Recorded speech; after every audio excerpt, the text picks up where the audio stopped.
नमस्कार दोस्तों, आप सभी का मेरी चैनल पे बहुत बहुत स्वागत है। आज हम बात करने वाले हैं राजस्थान की एक स्टेट यूनिवर्सिटी से आए हुए नोटिफिकेशन के बारे में, जहां पे आपको गेस्ट फैकल्टी के लिए बहुत सारे डिपार्टमेंट से जो है वैकेंसीज देखने को मिलेगा। टोटल डिपार्टमेंट्स नंबर अगर देखें तो 35 डिपार्टमेंट से यहाँ पे वैकेंसी रिलीज किया गया है। तो कौन कौन से डिपार्टमेंट से वैकेंसी रिलीज किया गया है, कैसे आपको अप्लाई करना है एंड क्वालिफिकेशन क्या रहने वाला है, ये सारे सब कुछ जो है डिटेल्स में डिस्कस करेंगे। इसीलिए वीडियो को लास्ट तक जरूर देखिए ताकि आपको सारे इन्फॉर्मेशन के बारे में पता चले। जिन्होंने अभी तक मेरे चैनल को सब्सक्राइब नहीं किया है, इसी तरह के प्राइवेट एंड गवर्नमेंट जॉब्स के बारे में जानने के लिए चैनल को अभी सब्सक्राइब कीजिए एंड साथ साथ बेल आइकन को प्रेस कीजिए to get all the notifications. And मेरे चैनल पे जो कम्युनिटी सेक्शन है वहां पे भी जाके आप लोग डेली चेक कर सकते हैं। वहां पे भी मैं अदर जॉब नोटिफिकेशन आप लोगों के लिए हर दिन अपलोड करती रहती हूँ। उम्मीद करती हूँ कि वहां से भी आपको मदद मिलेगा। ओके, तो चलिए वीडियो को स्टार्ट करते हैं। सबसे पहले देखिए यहाँ पे जो डिपार्टमेंट है, डिपार्टमेंट स्टार्ट होता है आपका यहाँ पे 35 टोटल डिपार्टमेंट्स है। And first department is economics, then English, fine arts and painting, geography, Hindi, history, journalism and mass communication, music, physical education, yoga, political science, public administration, psychology, Sanskrit, sociology, Urdu, adult education, women studies centre, टिप्से and हिप्सन, BEd MEd special education, then defense and strategic studies, accounting, business administration, business finance and economics, management studies, BBA course in commerce faculty, law, botany, chemistry, geology, home science, mathematics and statistics, physics, zoology, pharmacy courses, BCA and board of sports। तो ये सारे के सारे ये जो है non SFS course है। बाकी के जितने भी सारे मैंने बताया सभी के सभी जो है एसएफएस कोर्स है, यानी कि एसएफएस यानी कि सेल्फ फाइनेंसिंग कोर्स। ठीक है, तो यहाँ पे आप देख सकते हैं जो भी आपने यहाँ पे डिपार्टमेंट मैंने बताया। देखिए, the SFS courses are running in the following departments. Okay, तो ये डिपार्टमेंट से वैकेंसी रिलीज किया गया है। आप यहाँ पे जो है क्वालिफिकेशन दिए गए हैं। जनरल क्वालिफिकेशन सभी डिपार्टमेंट्स के लिए सेम ही होगा, सिर्फ कंसर्न सब्जेक्ट चेंज होता रहेगा एंड छोटा मोटा कुछ यहाँ पे चेंज होता रहेगा। तो ये गेस्ट फैकल्टी के लिए है वैकेंसीज। तो इसीलिए देखिए यहाँ पे arts, humanities, sciences, social sciences, commerce, languages, law, journalism and mass communication के लिए जो क्वालिफिकेशन चाहिए वो है मास्टर्स डिग्री में आपका एटलीस्ट 55% मार्क्स होना चाहिए in the concern discipline. Okay, उसके साथ साथ आपका नेट, स्लेट, सेट में से कोई भी एग्जाम क्लियर होना चाहिए। अगर आपने तीनों एग्जाम में से कोई भी एग्जाम क्लियर नहीं किया है देन आपके पास पीएचडी डिग्री होना मैंडेटरी है। पीएचडी डिग्री के लिए कुछ कंडीशंस फॉलो किया जाता है जो कि आप यहाँ से चेक कर सकते हैं, यानी कि रेगुलर मोड पे आपका पीएचडी डिग्री होना चाहिए। बहुत सारे कैंडिडेट्स ऐसे पूछते रहते हैं कि डिस्टेंट मोड से कंप्लीट किया है पीएचडी, तो वो जो है यहाँ पे एलिजिबल है या नहीं। तो बिल्कुल भी एलिजिबल नहीं है। रेगुलर मोड पे आपका पीएचडी डिग्री होना चाहिए। PhD thesis at least to external examiner से इवेलुएट होना चाहिए। ओपन पीएचडी वाइवा कंडक्ट होना चाहिए। उसके साथ साथ पीएचडी वर्क में पब्लिश किए गए तो रिसर्च पेपर में से कोई भी एक रिसर्च पेपर जो है वो रेफर्ड जर्नल में पब्लिश होना चाहिए। एंड किसी भी अच्छा कॉन्फ्रेंस या फिर सेमिनार में आपका पीएचडी वर्क में पब्लिश किए गए एटलीस्ट 2 रिसर्च पेपर जो है वो प्रेजेंट होना चाहिए। उसके साथ साथ अब अलग अलग डिसिप्लिन जैसे म्यूजिक हो गया, यहाँ पे देखिए सेम ही आपको क्वालिफिकेशन देखने को मिलेगा। सिर्फ यहाँ पे जो रेस्पेक्टिव जो सब्जेक्ट है, कंसर्न सब्जेक्ट है, वो सिर्फ चेंज हो जाएगा। ठीक है, बाकी यहाँ पे फिलहाल के लिए स्किप कर देते हैं।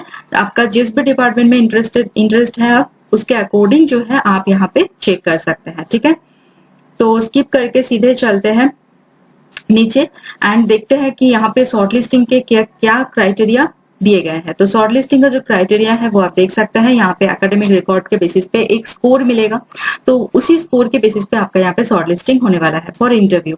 यहाँ पे कोई अलग से एग्जाम वगैरह नहीं है, सिर्फ आपको इंटरव्यू देना है एंड इंटरव्यू के थ्रू ही आपका यहाँ पे फाइनल सिलेक्शन होने वाला है। इंटरव्यू में जो आपका परफॉर्मेंस होगा वो फाइनल परफॉर्मेंस होगा, इसीलिए इंटरव्यू में कैसे आपको रहना है, यानी कि पर्सनैलिटी, कॉन्फिडेंस, ये डाउन कभी भी नहीं होने देना है। वो सिचुएशन ऐसे ही क्रिएट कर देंगे। तो इंटरव्यू में हमेशा आपका जो बेसिक है वो देखा जाता है एंड आपका जो पर्सनालिटी है वो चेक किया जाता है। आप मतलब हर सिचुएशन में भी कैसे खुद को कंट्रोल करते हैं, ये सारी चीजें आपको देखा जाएगा। एंड अगर आप स्टूडेंट को पढ़ाते हैं तो आपका कैसा बिहेवियर होता है, ये सारे सब कुछ चेक किया जाता है। ओके, तो फिलहाल देखते हैं कि एकेडमिक रिकॉर्ड के साथ साथ स्कोर कैसे यहाँ पे कैलकुलेट किया जाएगा। तो जैसे कि फॉर एग्जांपल अगर आपने ग्रेजुएशन कंप्लीट किया है एंड ग्रेजुएशन में आपका 80% या फिर उससे भी ज्यादा मार्क्स मिला है तो यहाँ पे 15 स्कोर मिलेगा। ठीक है, नेक्स्ट अगर देखिए 60% से लेकर 80% के बीच में अगर आपका मार्क्स था देन 13 स्कोर, 55 से लेकर 60 के बीच में तो 10 स्कोर, एंड 45 टू 55 के बीच में अगर 45% से लेकर 55% के बीच में अगर आपका मार्क्स था देन आपको 5 स्कोर मिलेगा। तो इसी तरीके से जो है आप हर एक स्टेज में चेक कर सकते हैं कि आपका कितना स्कोर बन रहा है। जैसे कि ग्रेजुएशन हो गया, पोस्ट ग्रेजुएशन हो गया, MPhil, PhD, net with JRF. PhD में आपको 30 स्कोर मिलेगा, नेट विद जेआरएफ अगर आप किया है क्वालिफाई देन 7 स्कोर, सिर्फ नेट किया है यानी कि नेट एलिस जो होता है लेक्चरशिप वो अगर किया है तो 5 स्कोर मिलेगा। स्टेट लेवल पर अगर स्लेट सेट कोई भी क्लियर किया है एग्जाम तो फिर 3 स्कोर मिलेगा। रिसर्च पब्लिकेशंस में यहाँ पे आप देख सकते हैं 10 स्कोर मिलेगा, 2 marks for each research publications, यानी कि 5 टोटल, मतलब मिनिमम 5 रिसर्च स्कोर होना चाहिए, रिसर्च पब्लिकेशन होना चाहिए, तभी जाके आपको 10 स्कोर मिलेगा। ठीक है, नेक्स्ट यहाँ पे देखिए teaching and post doctoral experience के लिए आपको 10 स्कोर मिलेगा, अवार्ड्स के लिए 3 स्कोर मिलेगा, स्टेट लेवल पर, इंटरनेशनल नेशनल लेवल पर 3 स्कोर एंड स्टेट लेवल पर 2 स्कोर। तो ऐसे करके आपका जो टोटल स्कोर बन रहा है वो है 100। तो 100 में से आपको कितना मिलता है? 100 में से यहाँ पे अगर हम देखें तो फिर एकेडमिक स्कोर के लिए 80, रिसर्च पब्लिकेशंस के लिए 10 एंड टीचिंग एक्सपीरियंस के लिए 10। तो टोटल 100 में से आपका कितना स्कोर बन रहा है उसके बेसिस पे आपका यहाँ पे फाइनल सिलेक्शन होने वाला है। ओके, तो ये हो गया। उसके बाद हम देखते हैं कि एप्लीकेशन फॉर्मेट क्या है। तो ये रहा आपका application format for guest faculty recruitment. पहले डिपार्टमेंट एंड फैकल्टी यहाँ पे लिखना है, उसके बाद आपका नाम, फादर्स नेम, मदर्स नेम, मतलब जो भी आपका पर्सनल डिटेल्स है, एड्रेस आपका परमानेंट हो गया, कॉरेस्पॉन्डेंस एड्रेस, एंड यहाँ पे recent colour passport size photograph को पेस्ट करना है। डू नॉट स्टेपल की वजह से एप्लीकेशन फॉर्म खराब हो सकता है एंड उसके वजह से आपका एप्लीकेशन फॉर्म रिजेक्ट भी हो सकता है। कॉन्टेक्ट नंबर थोड़ा सा ध्यान से आपको देना है। ओके, एंड कौन से कैटेगरी से बिलोंग करते हैं, फिजिकल हैंडीकैप्ड है या नहीं, then academic qualification from 10th standard onwards, and then teaching experience यहाँ पे आपको देना है।